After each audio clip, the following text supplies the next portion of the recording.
Well, today is May 21st, 2025, and this is day number 16 of 1825, where I study the subject of leadership every day.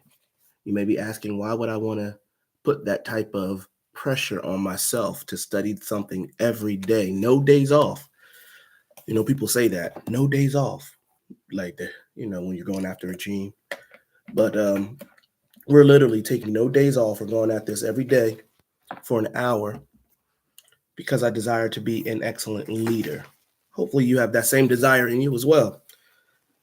Because not just because I want to be a leader, but because I believe that's what's required if I'm going to accomplish the vision. I'm not if. Let me take that word out. That's what that's what is required to be the leader and to accomplish the leader I need to be and accomplish the vision God put in my heart. So you're saying, what is it that God put in my heart? Well, to pastor a church of 2,000 plus people who impact the world with the word of truth. Then I have a mission that I'm passionate about, which is saving souls, developing disciples, and leading leaders. So we're going at this again each and every day for an hour. Added some other things into my repertoire now. Every day, I go to the gym for 20 minutes. You're like, 20 minutes? That's it? 20 minutes. Focus 20 minutes. I get in and I get out. I get a complete workout. I don't play. I don't talk. I get it in. I get it out. I know I can commit to it every day. No days off, whether I'm doing lifting or doing cardio. Get in, get out, and let's get on with our day. It's because health is important to me, but there's so many other things that I want to accomplish. So that's the number two thing. Every day, gym for 20 minutes for the next 5 years. All right. So we've been reading, studying, becoming a person of influence. Now I'm going to say this. You should be able to rattle off immediately what it is that you're going after every day. What is your vision? And I like to say God-given vision because I don't believe vision comes from you. I believe it's a vision that God puts in your heart. Now, it can come from other things because if you're watching TV, looking at social media, you can see what other people are doing. And then you start to think that's what you want. For example, that's how I started. Like, those are the first things I remember when I was a kid or when I was younger, teenager. I would see something on, say, BET, and I was like, oh, wow, I like the way they dress. And then you start dressing that way. I like the way they talk, so I start talking that way. So you begin to adopt someone else's ideas and philosophies. What I've learned over time is that according to Romans chapter 12 and verse 2, be not conformed to this world or fashioned into its mold, but be ye transformed by the renewing of your mind. So I've spent time over the last 20 years reading, studying, knowing who God made me, and hearing from him concerning my life. And as I've done that, my philosophies begin to align with his. And the way that I live my life is no longer influenced by how the world does things, at least as far as I can think, unless the Lord reveals some more things. And he's always revealing things to me concerning my life that I need to remove. But I would say I'm no longer trying to be like the world. I no longer care what the world thinks or what the world's doing.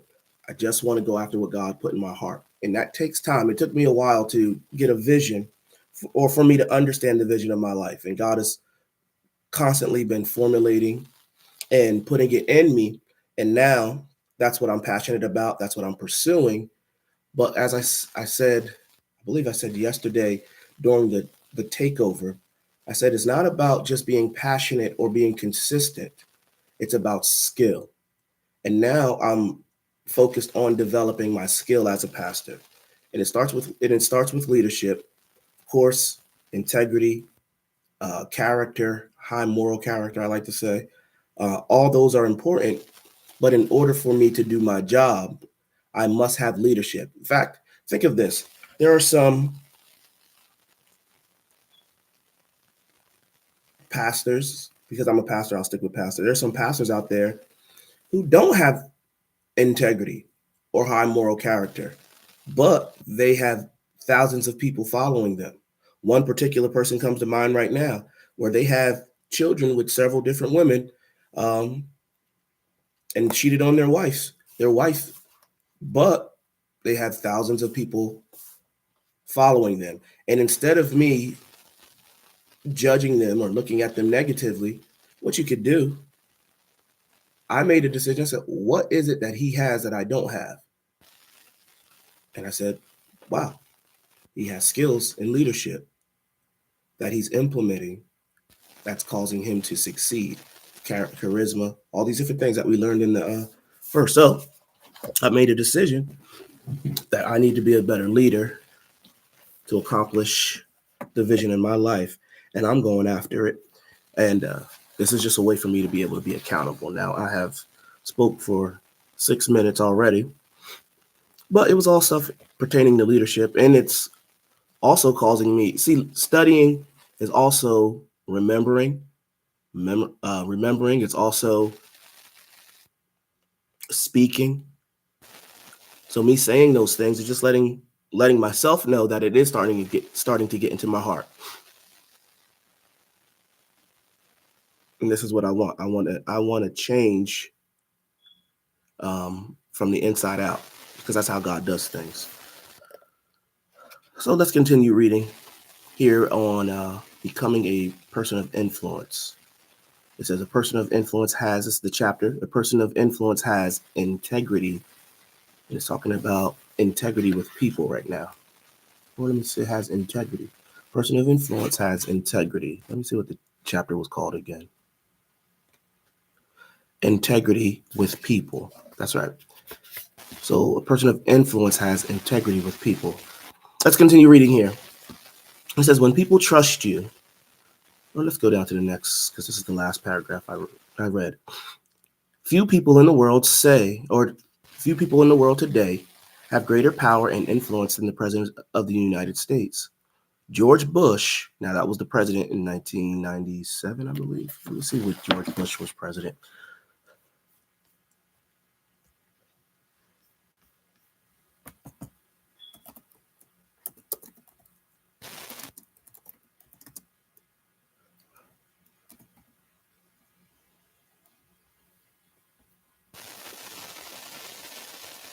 Let's see.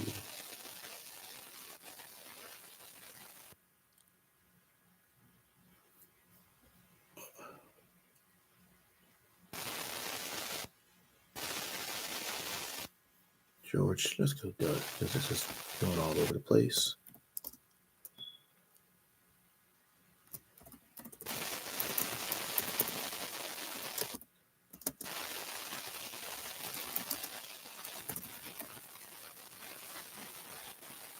Let's see here. George Bush was president from January 20th. That's going this way. There's no way he's talking about that George Bush. 1989 to 1993. George H.W. Bush.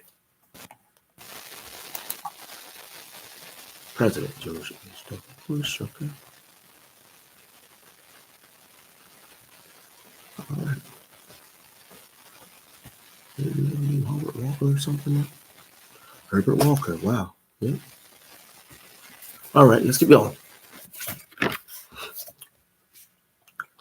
Few people have influence greater than the President of the United States. George Bush, the nation's 41st president, had strong beliefs and power and advised use power to help people For we are giving power to advance our purposes, nor not to advance our own purposes, nor to make a great show in the world, nor a name. There is but one just use of power, and it is to serve people. To keep your ambition in check and the focus of your influence on helping and serving others, periodically ask yourself this question: if the whole world followed me, would it be better? Would it be a better world? That's a good question to ask. If the whole world followed me,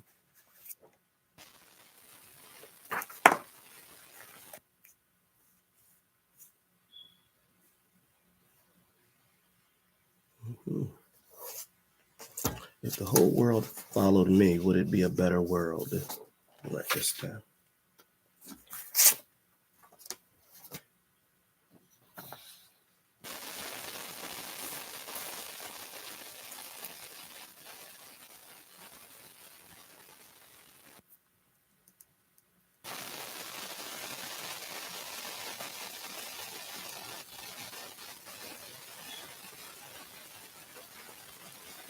Would it be a better world?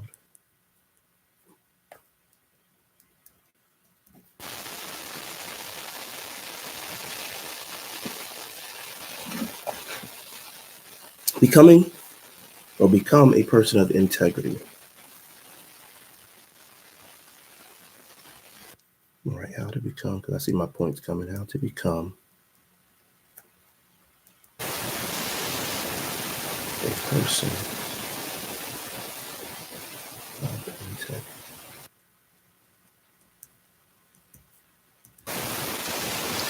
In the end, you can bend your actions to conform to your principles, or you can bend your principles to conform to your actions.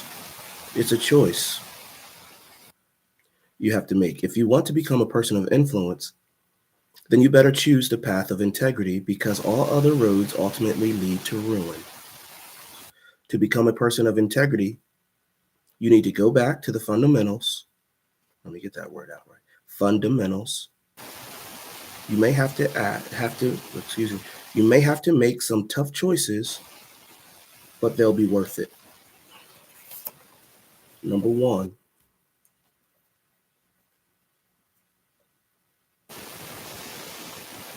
commit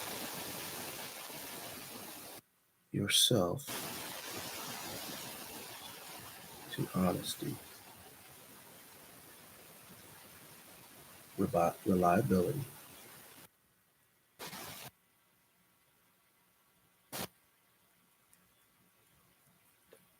and confidentiality.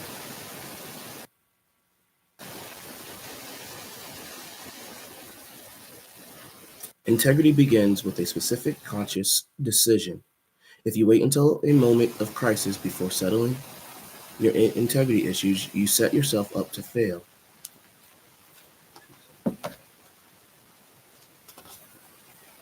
Okay.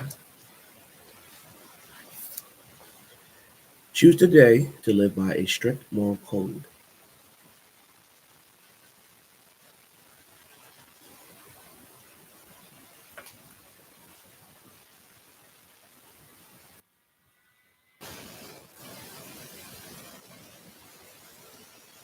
And determined to stick to it.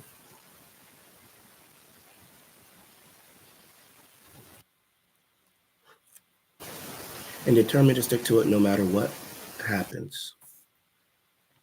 Decide ahead of time that you don't have a price.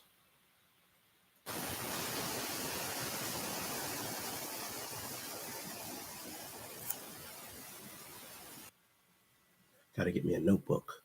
Didn't get one yesterday, so I can keep all my notes together. I'm going over some of the same notes I did yesterday, but it doesn't matter. Well, it does matter, but it doesn't hurt.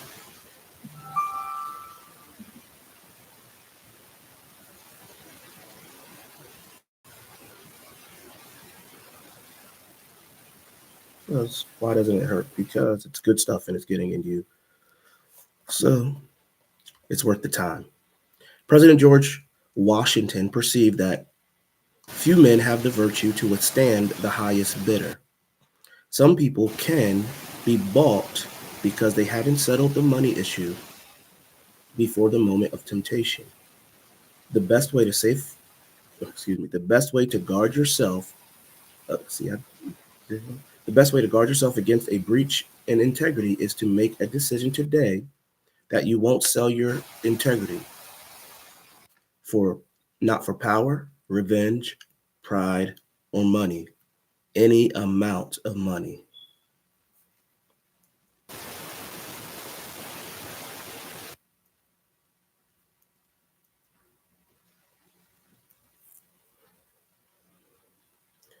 Major and minor. Number three, major and minor things. The little things the little things make or break us. If you cross the line of your values, whether it's by an inch or a mile, you're still out of bounds.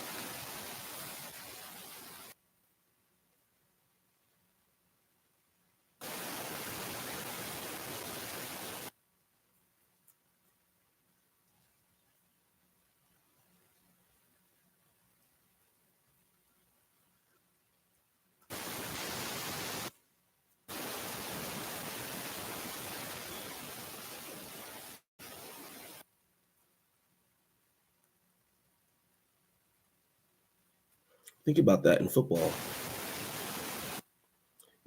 Have you ever seen a play where the receiver looked like they caught the ball in bounds, but then they do that close shot? I don't know what kind of cameras they have, but they are amazing.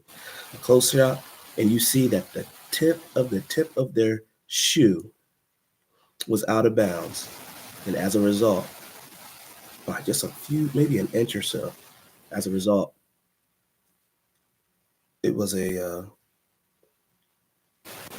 dead play, or not a dead play, but they didn't get the yards that they thought they would have gotten or received or earned.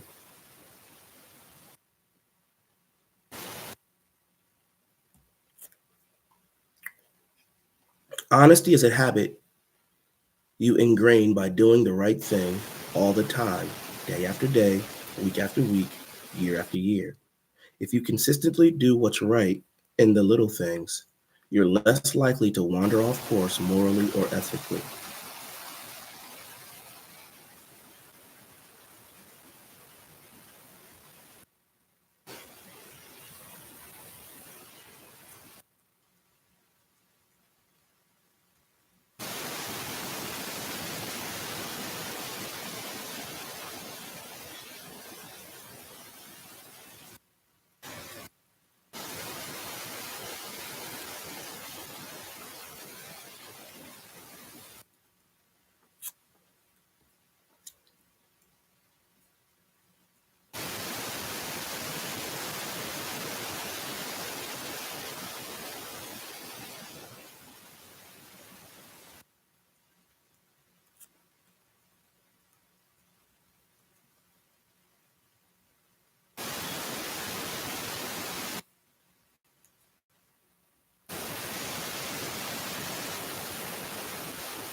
Okay,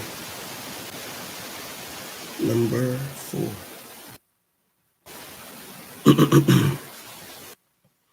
Each day,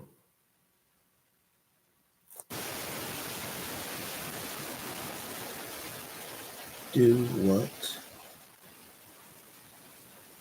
you should do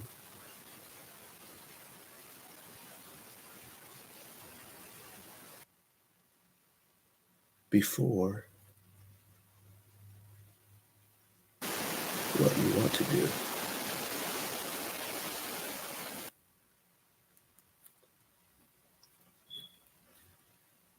Okay.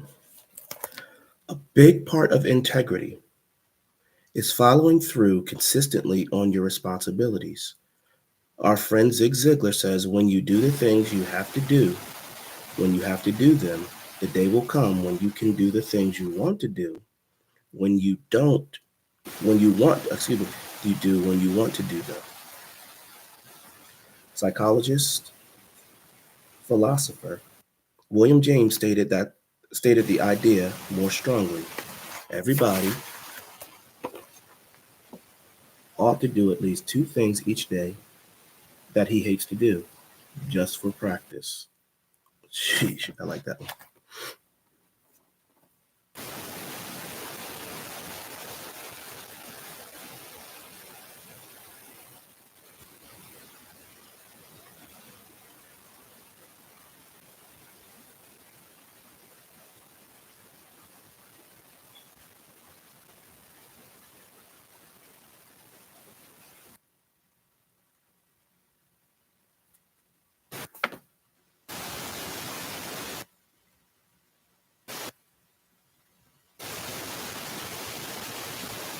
Swiss philosopher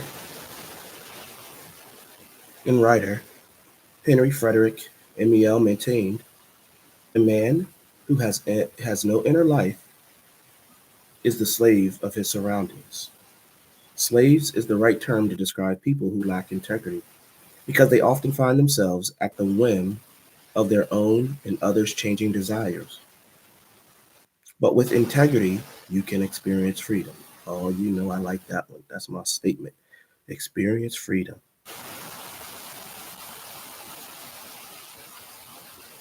With integrity,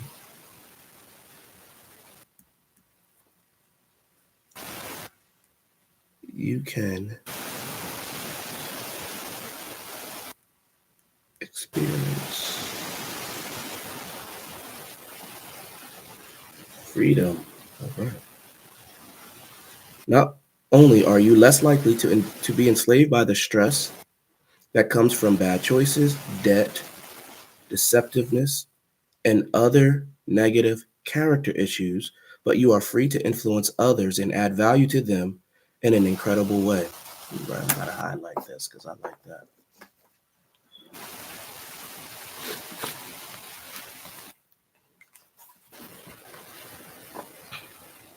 Let me read all that again as I'm highlighting it. With integrity, you can experience freedom. Not only are you less likely to be enslaved by the stress that comes from bad choices, debt, deceptiveness, and other negative character issues, but you are free to influence others and add value to them in an incredible way. And your integrity opens the doors for you to experience continuous or continued success. It's almost impossible to overstate the impact of integrity in the lives of people. You probably whether you pro- you probably remember the Tylenol scare from years ago. Several people were poisoned to death, and investigators traced the cause to contaminated Tylenol capsules. John's friend, Don Meyer, sent him a commentary on the incident. Here's what it said. Some years earlier, in their mission statement, they had a line saying they would operate with honesty and integrity. Several weeks before the Tylenol incident, the president of Johnson and Johnson sent a memo to all presidents of divisions of the company asking if they were abiding by or if they believed in the mission statement. All the presidents came back with an affirmative yes. Reportedly, within an hour of the Tylenol crisis, the president of the company ordered all capsules off the shelf, knowing it was decision. Was $100 million decision. When reporters asked how he could decide so easily and rapidly on such a major decision, he replied, "I was practicing what we agreed on in our mission statement." We would say it like this: I'm practicing what I preach. At the bottom of the commentary, Don Meyer wrote this note: John, it is always easy to do right when you know ahead of time what you stand for.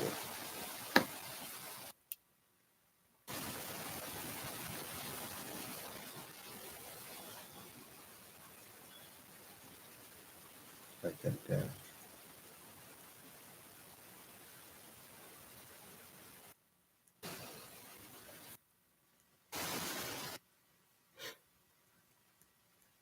It's easy to know when it's easy to do right when you know ahead of time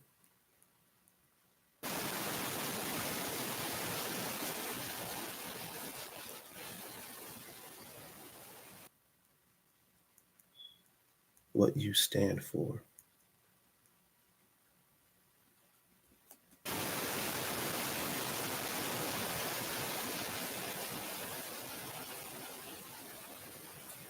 What's true for Johnson & Johnson is true for you and us. If you know what you stand for and act accordingly, people can trust you. You are a model of the character and consistency that other people admire and want to emulate. And you've laid a good foundation, one that makes it possible for you to become a person of positive influence in others' lives, in their lives.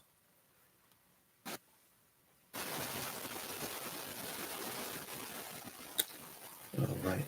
This is a checklist and contract. I'll read that later. All right. Let's continue. Fresh piece of paper here.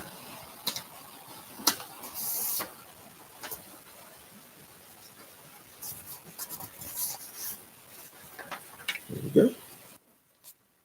Chapter 2.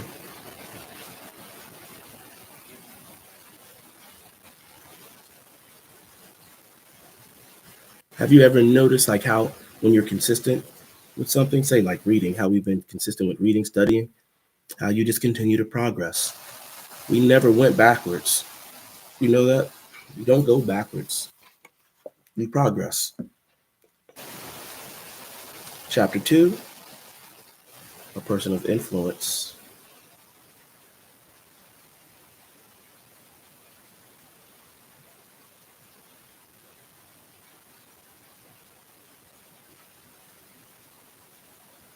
Nurtures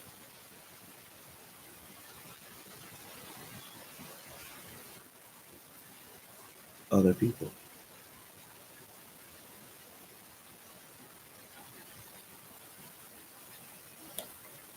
Motivate. Several years ago, Nancy and I decided that we wanted to help our son Eric become a little more independent. Now, you may remember Eric was born with some medical challenges and he was in a wheelchair, electronic wheelchair. It says generally, he does really well. In fact, he participates in many activities that someone who does not use a wheelchair never gets to do. But we thought he'd enjoy taking another step in his personal development. So we looked into something we'd heard about called Canine Companions for Independence, an organization that matches specially trained dogs to people with disabilities. CCI has been around for about 20 years and has offices all around the country, including in Oceanside, California. That's just a short drive from San Diego. So one Saturday morning, we piled into the car and went up the coast to check it out. Eric was very excited as we got up there and toured the training facility. We met with a few staff members and we saw a lot of great dogs. We found out that these animals spent the first year of their lives in the homes of volunteers who raised them to teach them basic obedience and socialization skills. Excuse me. Then the dogs are moved to a CCI center where they live and are given specialized training by staff members for the next 8 months. Wow, that's 9 months of their life. Let me see. For the first year, spend the first years of life in homes, a volunteer. The first year, so a year and 8 months. So a little over a year and a half. Wow. They learn how to become working companions to just about every kind of person with disabilities other than blindness. The dogs learn how to open doors, carry objects, and do things like that. Some are trained to help people who are hearing impaired, and they learn to signal their owners when a phone or doorbell rings, a baby cries, or a smoke alarm goes off, and so forth. Once a dog is fully trained, it is matched to a new owner, and the two of them go through a kind of boot camp to learn how to work together. Eric Eric loved the idea of getting a dog, and we applied to receive one that would match his needs. For the next several weeks, we waited. Not a day went by that Eric didn't talk about it. Finally, one afternoon, we received a call from CCI telling us that they had a dog for Eric, and the next morning, we took off again to Oceanside. Eric fell in love with Sable immediately. She was an energetic golden retriever who was a little over a year and a half old. The two of them went through boot camp and learned how to work together.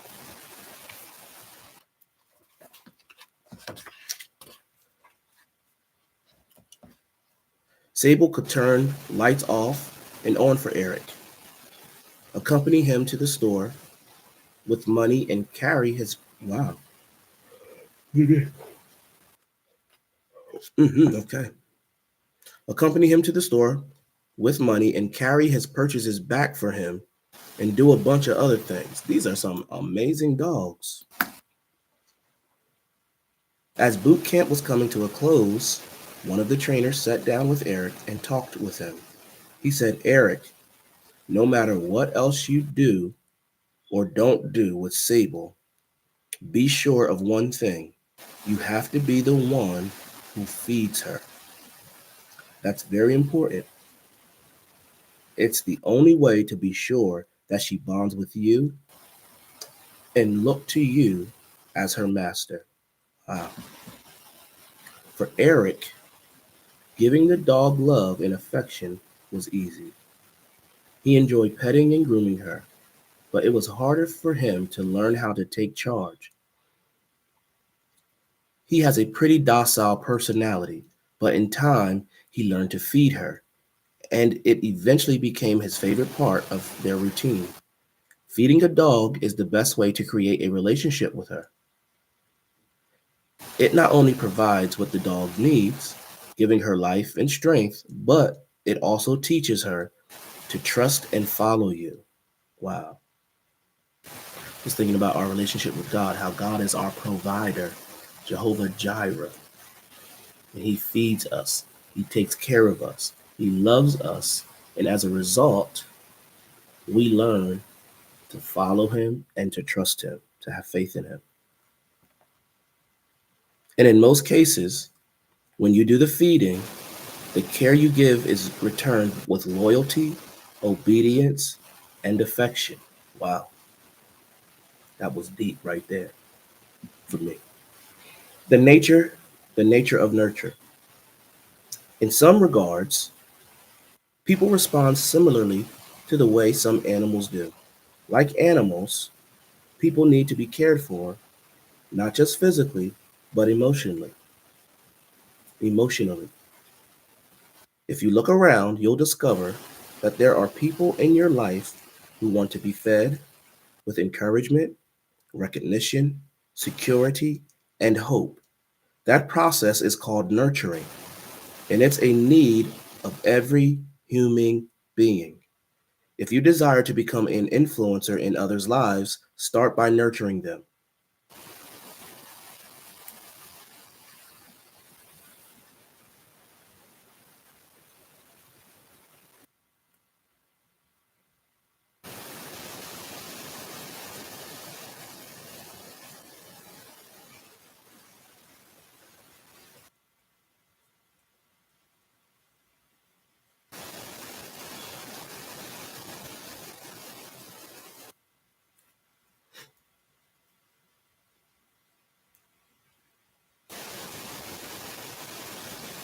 If you want to be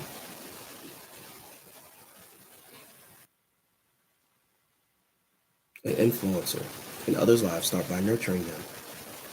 Many people mistakenly believe that that the way to become an influencer is to become an authority figure, correct others' errors, reveal the weak areas they can easily see in themselves, and give so-called constructive criticism. But what clergyman John Knox said more than 400 years ago is still true. You cannot antagonize and influence at the same time. At the heart of the nurturing process is genuine concern for others.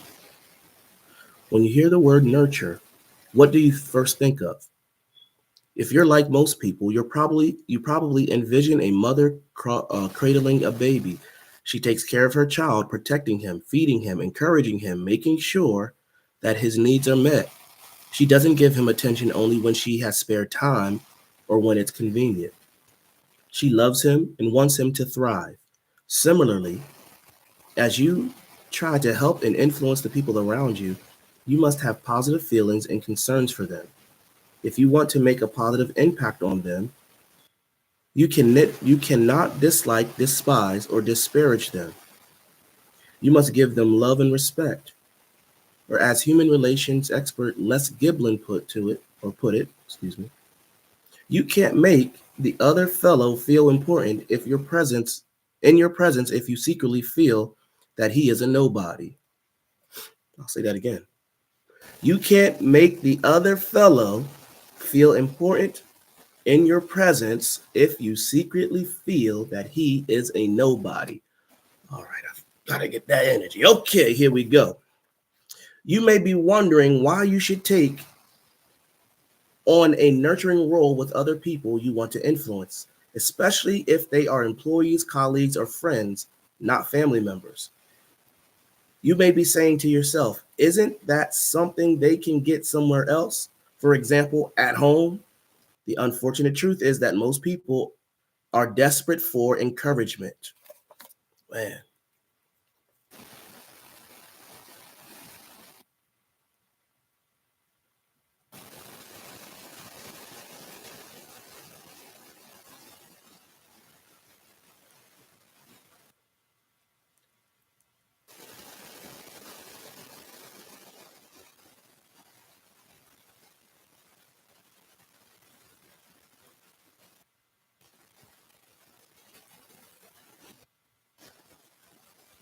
The unfortunate truth is most people are desperate for encouragement. And if a few people and even if a few people in their lives build them up, you still need to become a nurturer to them because people are influenced most by those who make them feel the best about themselves.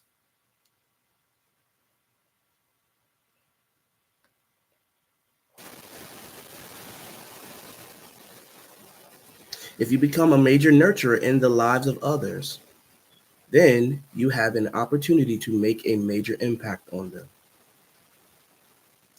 So good. Check and recheck your motives as you help and encourage others. Don't be like a little girl named Emily. Her father, Guy Belleranti, was driving the family home from church one Sunday when the 5-year-old girl said, "When I grow up, I want to be like the man who stood in front." The girl said, "When I grow up, I want to be you want to be a minister?" Asked Emily's mother. "No," said Emily. "I want to tell people what to do." Pretty good, pretty good. All right.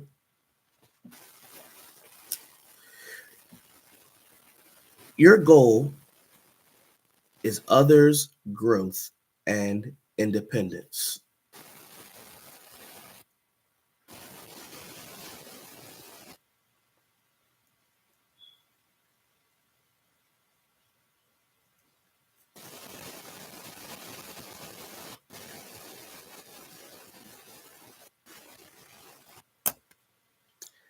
If you nurture others but allow them to become dependent on you, you're really hurting them, not helping them. Wow, that's another gem because sometimes we let them become dependent on us, and what we're truly trying to do is teach them to be independent. And you know what? It does make sense because that's what I do with my children as I raise them up. My goal is to make them to be independent or dependent on God and not on me. And that's how I try to train them. But it's easy to make them dependent on you because then it becomes about you. Like, I'm wanted, I'm loved, people need me in their life. And then you become this savior in the lives of people. And then you get frustrated when they don't grow. You get frustrated when they're not independent and when they're still immature because they're not doing what they should do.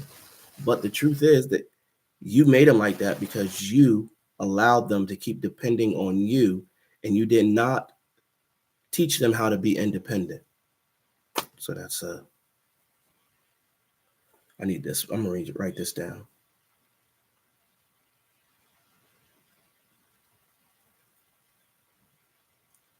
Let's write it like this. If you allow others to depend on you,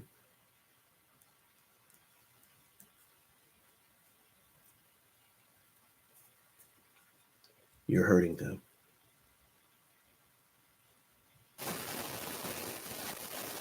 There you go. And if you help them because of your desire to meet your needs or to heal the hurts of your past, wow. Did you hear that? If you help them because of your desire to meet your needs and heal the hurts of your past, your relationship with them can become codependent. Wow.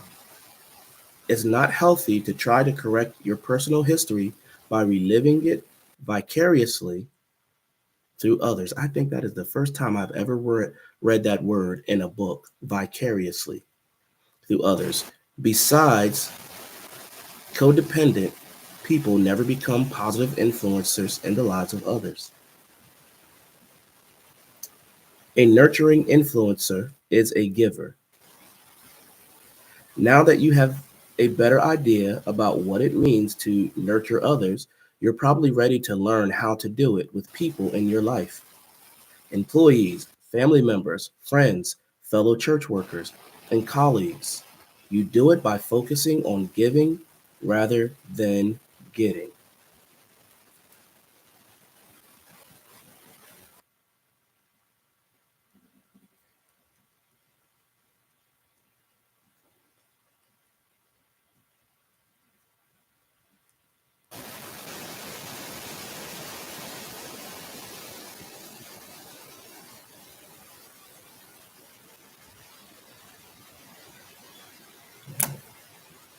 Start by in giving to others in these areas.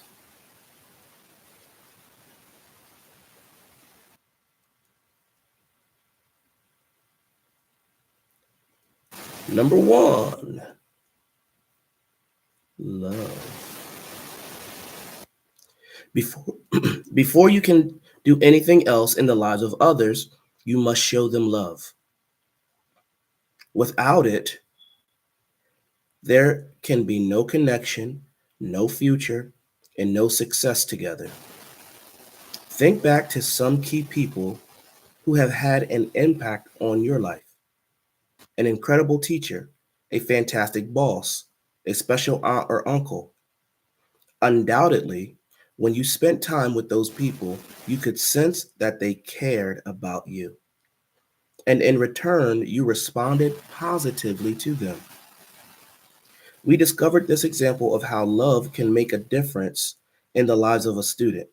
Here is something written by a thoughtful teacher. I had a great feeling of relief when I began to understand that a youngster needs more than just a subject matter or than just subject matter. I know mathematics well and I teach it well. I used to think that was all I needed to do. Now I teach children, not math. Mm. I accept the fact that I can only succeed partially with some of them. When I don't have to know when I don't have to know all the answers, I seem to have more answers than I than when I try to be an expert. Let me get this. When I don't have to know all the answers, I seem to have more answers than when I try to be an expert. Okay. The youngster who really made me understand this was Eddie. I asked him one day why he thought he was doing so much better than last year. He gave meaning to my whole new orientation. It's because I like myself now when I'm with you. Wow. I like myself now when I'm with you.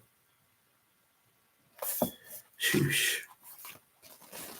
Eddie responded to love in a way that he never would have to knowledge, psychology, technique, or educational theory. When he knew his teacher cared about him, he blossomed. The length and breadth of our influence on others are directly related to the depth of our concern for them. When it comes to helping people grow and feel good about themselves, when it comes to helping people grow and feel good about themselves, there is no substitute for love. Even a tough guy like Vince Lombardi, the legendary coach of the Green Bay Packers, understood the power of love to bring out people's best and make an impact on their lives. He said, there are a lot of coaches with good ball clubs who know the fundamentals and have plenty of discipline, but still don't win the game. Then you come to the third ingredient. If you're going to play together as a team, you've got to care for one another. You've got to care for one another. You've got to love each other. Each player has to be thinking about the next guy. That is a great quote.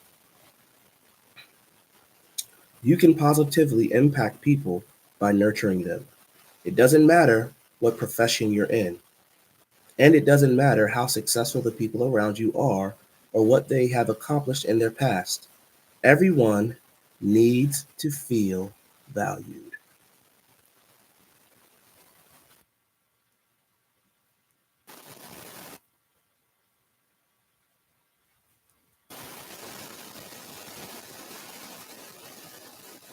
Everyone needs to feel valued.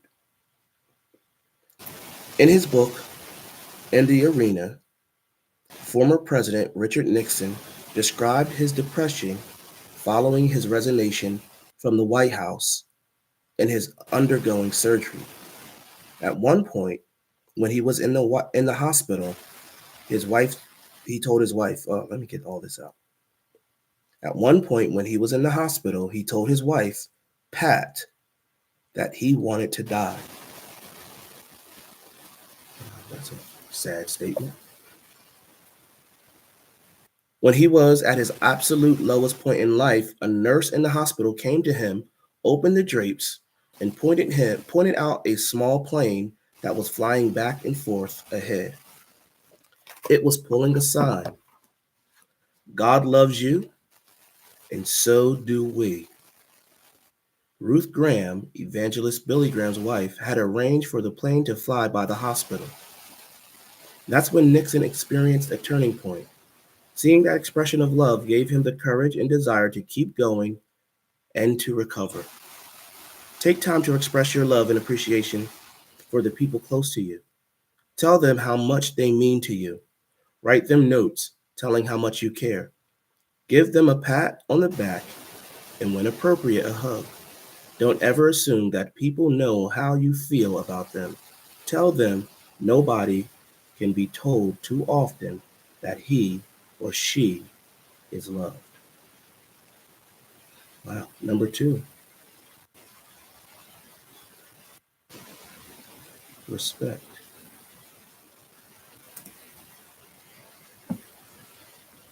We read a story about a woman who moved to a small town. After being there for a short time, she complained to her neighbor about the poor service she received at a local drugstore. She was hoping her new acquaintance would repeat her criticism at to the store owners. Okay. The next time the newcomer went to the drugstore, the druggist greeted her with a big smile, told her how happy he was to see her again, and said he hoped she liked their town. He also offered himself as a resource to the woman and her husband as they got settled. Then he took care of her order quickly and efficiently. Later, the woman reported the incredible change to her friend. "I suppose you told him how poor I thought the service was," she declared.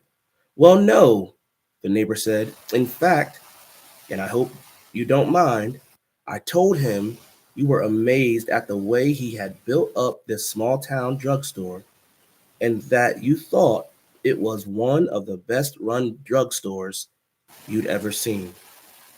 The woman's neighbor understood that people respond to respect.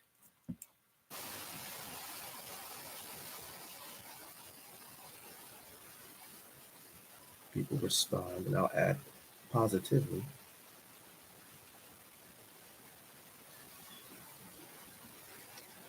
to respect. In fact, most people will do nearly anything for you if you treat them respectfully.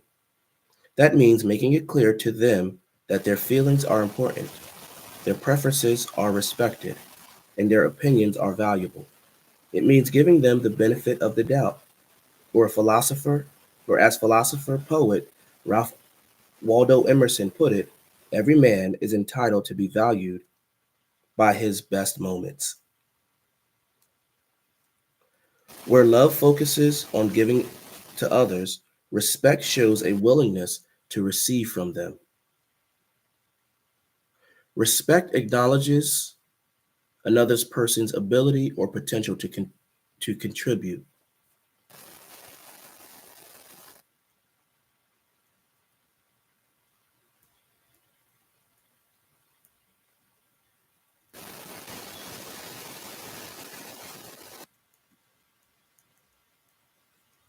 All right, let's keep going.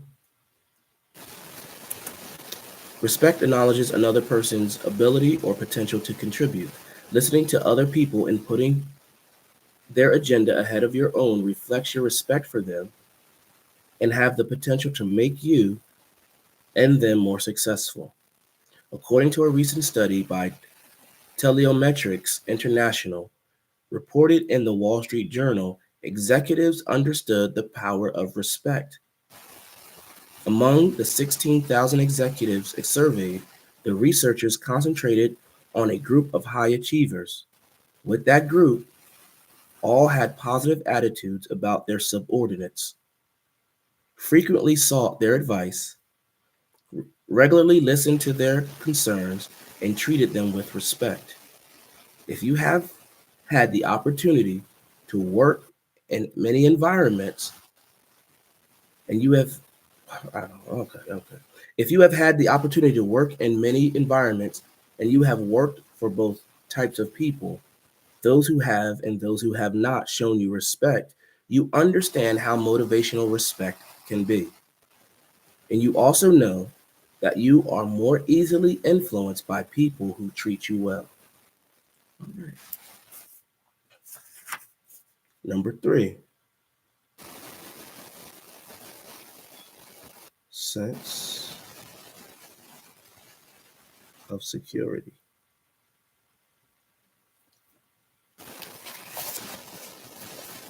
Another important part of nurturing is giving people a sense of security. People are reluctant to trust you and reach their potential when they are worried about whether they're safe with you. But when they feel secure, they are in a position to respond positively and do their best. Virginia R. Castle remarked, when people are made to feel secure and important and appreciated, it will no longer be necessary for them to whittle down others in order to seem bigger in comparison. Listen to this, because I was talking to Pastor Andre about this the other day. When people are made to feel secure and important and appreciated, it will no longer be necessary for them to whittle down others in order to seem bigger in comparison. I said that. I said, when you're secure in who you are, you don't make fun of people, you don't gossip about people, because, matter of fact, you hope that other people win. So you're not concerned about it. And it took me a while to get to that point where I was secure. And that came through study of the Word of God and focusing on changing. But you get to that point, you see a church that, for example, our church, we don't have at this point all these thousands of members. Another church may have them. You're not mad at the other church or jealous of the other church. It's like, man, praise God for it. Why? Because you become secure in who God made you. He said, what God does for one, he'll do for me. I'll just have to put the work in. It should be an example to you, or give you hope.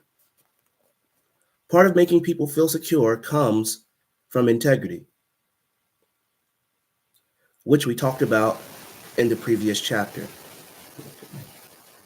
People feel secure with you when your actions and words are consistent and conform to a high moral code that includes respect. Former Notre Dame head coach Lou Holtz addressed that issue when he said, do what's right, do the best you can, and treat others the way you want to be treated, because they will ask 3 questions. Can I trust you? Are you committed? And do you care about me as a person? Wow.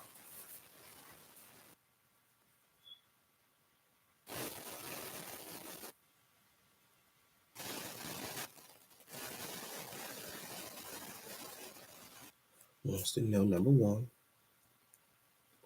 can I trust you?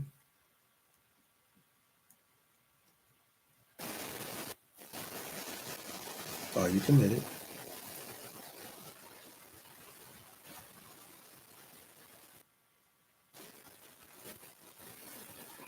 Number 3, do you care about me?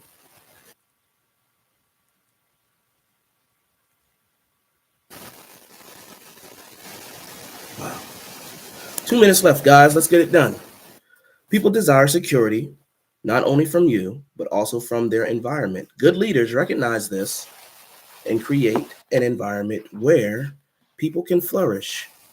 Mike Krasinski, successful head coach of Duke University, understands the impact a leader can make when he provides security to the people who follow him. If you set up an atmosphere of communication and trust, it becomes a tradition. Older team members will establish your credibility with newer ones. Even if they don't like everyone or everything about you, they'll still say, he's trustworthy, committed to us as a team. Not until people can completely trust you will you be able to positively influence them and have an impact on their lives. All right. Well, we're in the last minute of this.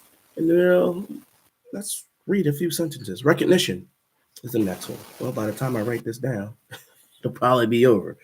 But I'll tell you this, this is a pretty good chapter, in my opinion. Enjoying reading this book. John C. Maxwell's Becoming a Person of Influence. It's hard to believe that we've been at this for 16 days already, I believe. Today's day number 16, something like that. We're going to continue tomorrow. I'll see you then. Praying for you, believing God's best for you. Know that you have a future that is great. All right. Until tomorrow. Peace. I can turn this thing on.